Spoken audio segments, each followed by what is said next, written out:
आणि धर्माचं रक्षण करणं भगवंताचंच काम नाही महाराज, ते तुमचं आमचं देखील काम आहे. आज जर आमच्या धर्मावरती ग्लानी येत असेल, आमच्या धर्मावरती जर संकट येत असेल, तर ते आम्ही थांबवण्याकरता तत्पर असलो पाहिजे, नाही का? आता सध्या एक चित्रपट गाजतो दादा, छावा. अजून आपल्यामध्ये बसलेल्या बऱ्याच लोकांना अजून छत्रपतींचा इतिहास माहीत नाही महाराज. संभाजीराजांचा इतिहास माहीत नाही. इतिहास माहीत नसला तर हरकत नाही, पण निदान आता मात्र आपल्याकरता कुठल्या प्रकारे त्यांनी बलिदान दिलं, हे बलिदान पाहण्याकरता तुम्ही हा अवश्य छावा पाहायला पाहिजे बरं का.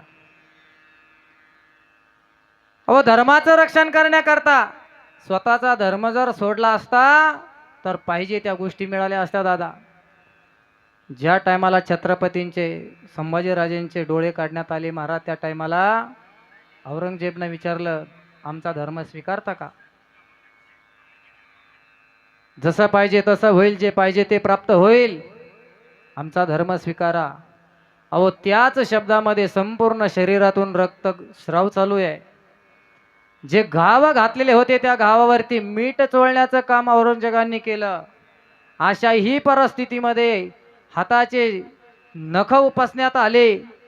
रक्ताच्या थारोळ्यामध्ये रक्ताच्या थेंबानं झिजलेला माझा राजा त्याही अवस्थेमध्ये, त्याही स्वरूपामध्ये, त्याही अवस्थेमध्ये सांगत होता, हिंद धर्म स्वीकारायला तयार राहा. पाहिजे ते प्राप्त होईल, पाहिजे ते मिळेल, धर्म सोडायची गरज नाही, आमच्या धर्मामध्ये या. अहो, संभाजीराजेंचे शब्द होते महाराज. म्हणून धर्माचं रक्षण करणं आमचं काम आहे. आणि का करू नये महाराज? पहिला धर्म आणि नंतर सगळ्या गोष्टी महाराज. भगवान म्हणतात मी धर्माचं रक्षण करतो. कधी एका युगामध्ये नाही, युगान युग भगवान परमात्मा म्हणतात मी भक्ताचं रक्षण करतो, धर्माचं रक्षण करतो.